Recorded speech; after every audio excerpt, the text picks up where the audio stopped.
High hello good morning friends, welcome back to my channel. तर आजचा vlog हा माझा डेली रुटीनचा असणार आहे. काल तुम्ही क्लिनिंग व्लॉग पाहिलं होतं आणि तिथूनच डायरेक्ट आता मी किचनमध्ये आली आहे. आत्ता 4 वाजलेले आहेत आणि तुम्हाला तर माहितीच आहे, मुलांना सुट्टी लागली की घर असं किती गजबजलेलं असतं ना. दर 5-10 मिनिटांनी मम्मी काहीतरी खायचं दे ना असंच सुरू असते. आणि भाजी पोळी भात खायला आम्हाला खूपच जास्त कंटाळा येत असतो.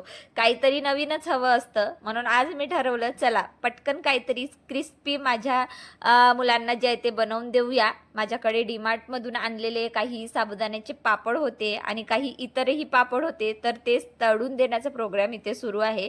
काल रात्री मी ऑइल बॉटल्स जे आहेत ते क्लीन करून ठेवल्या होत्या, जेणेकरून सकाळी पटकन ऑइल भरता येईल. पण सकाळी थोडंसं पाणी राहिलं होतं, म्हणून मी त्या पूर्ण दिवस उन्हात सुकवू दिल्या आणि आता त्यात ऑइल भरून जे आहे ना ठेवलेलं आहे. आणि ही जी मोठी बॉटल तुम्हाला दिसेलच, ते त्यामध्ये ना गावठी सहद म्हणतात ना ते होतं. सो ते सहज जे आहे ना मी आता दुसऱ्या डब्यात शिफ्ट केलं आणि तिला छान वॉश करून त्यामध्ये तळण्यासाठी जे लागणारं तेल असतं ना ते मी तिथे भरून ठेवलेलं असतं.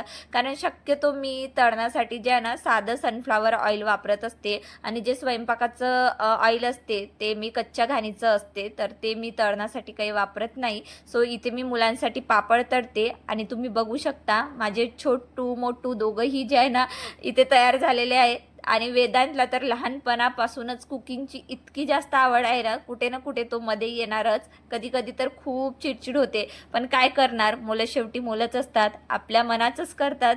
आमच्या घरात ना 4 लोक आणि 4 लोकांच्या वेगवेगळ्या आवडीनिवडी. वेदांत आणि त्याच्या पप्पाला छान असं मस्त पिंगर जे आहे ना ते आवडत असते. चिवला मात्र कच्चे पापड खायला तिला मजा येते. कच्चे पिंगर असो, कच्चा मका पोहा असो किंवा कुठलेही कच्चे पापड असते कुणाकोणाला सवयी. आय होप तुमच्याकडे असं कोणता मेंबर असेल तर कमेंटमध्ये नक्कीच कळवा. त्यानंतर मला ना सर्वात जास्त माझे फेवरेट म्हणजे साबुदाण्याचे चकल्या आणि साबुदाण्याचे पापड, जे मला खूप जास्त आवडते. आणि स्पेशली ते माझ्यासाठी मी डीमार्टमधून घेऊन आलेली आहे. म्हणून प्रत्येकांसाठी वेगवेगळं असं मॅनेज करून प्रत्येकाच्या आवडीनिवडी जे आहे ते जपावे लागत असतात.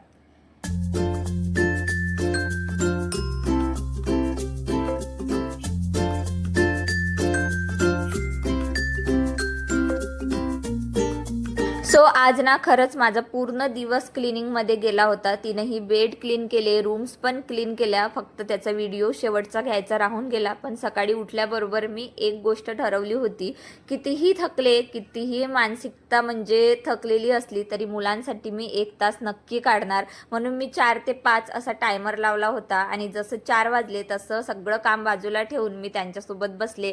कारण मला असं वाटते, मुलं घरी असतात तेव्हा दिवसातून किमान 1 तास तरी त्यांना पूर्ण द्यायलाच हवा. आधी हा टाइम आमचा स्टडी टाइम असायचा 4 ते 6, पण आता एक्झाम संपलेले आहे आणि समर सुरू झालाय. म्हणून म्हटलं आता अभ्यासापेक्षा त्यांच्यासोबत थोडा क्वालिटी टाइम जो आहे तो स्पेंड करूया, गेम खेळूया, मस्त गप्पा मारूया आणि मस्त फिरायला जाऊन त्यांच्यासोबत एन्जॉय करूया. सो मी सगळे पापड घेऊन बसले आणि आम्ही तिघही मस्त गोल गोल बसून पापड जे आहे ते खात गप्पा मारत बसलो होतो. आणि वेदांच्या बर्थडेमध्ये ना असं एक छान महाराजांचा फोटो गिफ्ट आलेला होता, जे मला खूपच जास्त आवडला. म्हणून मी तो तिथे बेडरूममध्ये समोर लावला आणि खरंच तो माझ्यासाठी खूप स्पेशल गिफ्ट आहे. त्यानंतर मी मुलांना घेऊन जे आहे ना गार्डनमध्ये आलेली होती. एक छोटंसं असं गार्डन आहे जिथे मी स्वतःसुद्धा वॉकिंगला येते. कारण मला असं वाटतं की खूप जास्त एक्सरसाइज नाही, कारण खूप जास्त तर माझा वेट आहे नाही एक्सरसाइज करण्यासाठी. म्हणून मी वॉकिंग जो पर्याय असतो ना तो निवडत असते. शक्यतो सायंकाळी मी वॉकिंगला येत असते आणि मुलांना सायकलिंगसुद्धा होऊन जाते. सो ही हॅबिट खूप दिवसापासून आहे आम्हाला. आणि आता समरमध्ये तर रोज आम्ही वॉकिंगला 1 तास जे आहे ते जाणार आहोत. त्यानंतर घरी परत येताना इतके छान हिरवे झाडं बघून, छान रोडच्या बाजूची हालचाल बघून ना थोडा मन प्रसन्न वाटतो.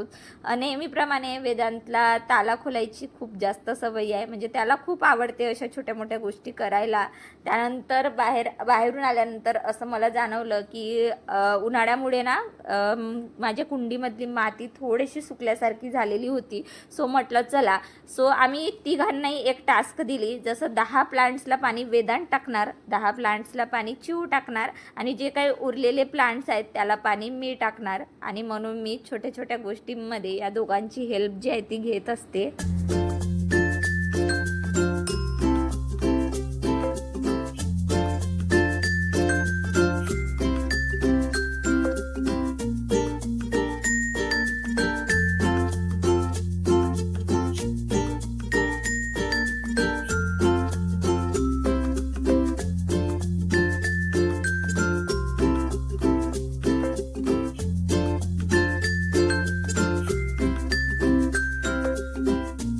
खरं तर आज मला विश्वासच बसत नाही. एक एक करत करत माझ्याकडे आत्ता तब्बल 52 कुंड्या झालेल्या आहेत. आणि खरं सांगू, जेव्हा जेव्हा मी या छोट्या माझ्या गार्डनला बघते ना, तेव्हा मला स्वतःवर खूप असा अभिमान वाटतो. कारण कधी कधी जरी एकटं असं जाणवलं, एकटं पडल्यासारखं वाटलं, तरी ही झाडं फुलं माझ्यासोबत नेहमी आहेत असं मला वाटत असते. आधी कधी असं गार्डन असावं असं स्वप्नही पाहिलं नव्हतं, पण छोट्या छोट्या गोष्टी करता करता आज माझ्याकडे इतकं सुंदर गार्डन आहे ना, आणि ते खरंच बघून मला माझंच खूप अभिमान वाटत असतो. सो त्यानंतर चला आता किचनमध्ये आली आहे. स्वयंपाकाचा वेळ झाला आहे, बरोबर 7 वाजले आहेत. दुपारलाच मी ठरवलं होतं आज सायंकाळचं जेवण थोडं सोपं ठेवायचं आहे, कारण खूप काही कामं झाली होती दिवसभरात. म्हणून म्हटलं चला शॉर्टकटचा मस्त असा आलू पराठा बनवून घेऊया. बटाटे मी दुपारलाच जे आहे ना उकडून ठेवले होते, म्हणून आता ते छान थंड झाले आहेत. त्याचं पील काढून मी इथे किसणीने बटाटे जे आहेत ते किसून घेतलेले आहे. यामुळे ना पराठा खूप सॉफ्ट आणि टेस्टी लागत असतो. चला आता क्विक अशी रेसिपी तुमच्यासोबत शेअर करते. सो बटाट्याचं इथे छान असं मॅश करून घेतलेलं आहे. त्यामध्ये 2 कप मी गव्हाचं पीठ टाकलं. वरून 1-2 चम्मच जे आहे ना मी बेसन पीठ आवर्जून टाकत असते. यामुळे म्हणजे पराठे जे आहे ना खूप क्रिस्पी लागत असतात. त्यानंतर इथे मी थोडीशी कस्तुरी मेथी टाकली. त्यानंतर हळद, थोडंसं तिखट. ॲक्च्युली मी ना मिरची वगैरे इथे घालत नाही, मिरची अवॉइड करते, म्हणून मी मिरची पावडर टाकते. नंतर धण्याचं पावडर, सुरुची गोड मसाला होतं माझ्याकडे ते टाकलं, आणि थोडं जिरं पावडर टाकलं. आणि हे टाकल्यानंतर मी यामध्ये वरून जे आहे ना मीठ ॲड केलेलं आहे. आणि लगेच इथे मी थोडंसं ओवा जो आहे ना, ओवा हातानेच असं क्रश करून मी ओवासुद्धा टाकत असते, जे पचायलासुद्धा छान असतं. आणि मुलांना ओवा म्हणजे असं डायरेक्ट खाण्यापेक्षा आपल्या स्वयंपाकामधून त्यांच्या पोटात गेलेलं कधीही चांगलं. त्यानंतर ना मी कुठेतरी असं म्हणजे मस्त आलूचा पराठा खाल्ला होता, खूप टेस्टी लागला होता. तर त्यांना मी रेसिपी विचारली होती. सो त्यांनी मला सांगितलं होतं की थोडीशी बडीशेप जी असते ना ती कुटून टाकली म्हणजे ती म्हणजे आलूचा पराठा खूप छान लागत असते. म्हणून मी इथे बडीशेप थोडीशी कुटून टाकली आणि वरून थोडंसं चाट मसाला टाकलं. म्हटलं चला मुलांना चटपटीत असा आलू पराठा खायला दिलं की म्हणजे त्यांनाही ही छान एन्जॉय करून खाता येणार. आता हे सगळं मिश्रण मी असं गोळा जे तयार करून घेतलेलं आहे. आणि इकडे तिकडे किचनमध्ये ना खूप काम सुरू होतं, आणि मध्ये मध्ये मुलांचं पण भांडण सुरू होतं बॅकग्राऊंडमध्ये, की मम्मी त्याने मला मारलं, तर मम्मी हे माझं ऐकत नाही. तर कधी एकमेकांना इतके मारामारी करतात ना, मला अक्षरशः इतकी चिडचिड होते. तुमचेही मुलं घरी असले की एकमेकांना मारतात का? एकमेकांचं पटतच नाही. म्हणजे कधी कधी तर राम लक्ष्मण बनून राहतात, आणि कधी कधी तर अरे बापरे इतकं म्हणजे एकमेकांचे शत्रू बनून जातात ना, की ही मारली ती मारली. आणि एक आईला असं विचार येते की याच्याकडून बोलू की तिच्याकडून बोलू. मोठ्यांकडून बोललं तर छोट्याला राग येते, छोट्यांकडून बोललं तर मोठ्याला राग येते. आणि हा प्रकार आता तर सध्या आमच्या घरी रोजचं सुरू आहे, ज्याच्यामुळे ना कामं तर होतच होतात, पण चिडचिडही इतकी जास्त होते की खूपच जास्त. आणि हे सगळं करता करता मुलांचं मध्ये मध्ये पण येणं असते किचनमध्ये. मी काम करणार, अरे अगदी तूप लावायचं असलं, बटर लावायचं असलं तरी वेदांत येतोच येतो. आणि खरं सांगू तर अक्षरशः कधी कधी मला रडायला येते, की म्हणजे मला माझं काम शांतीने करताच येत नाही.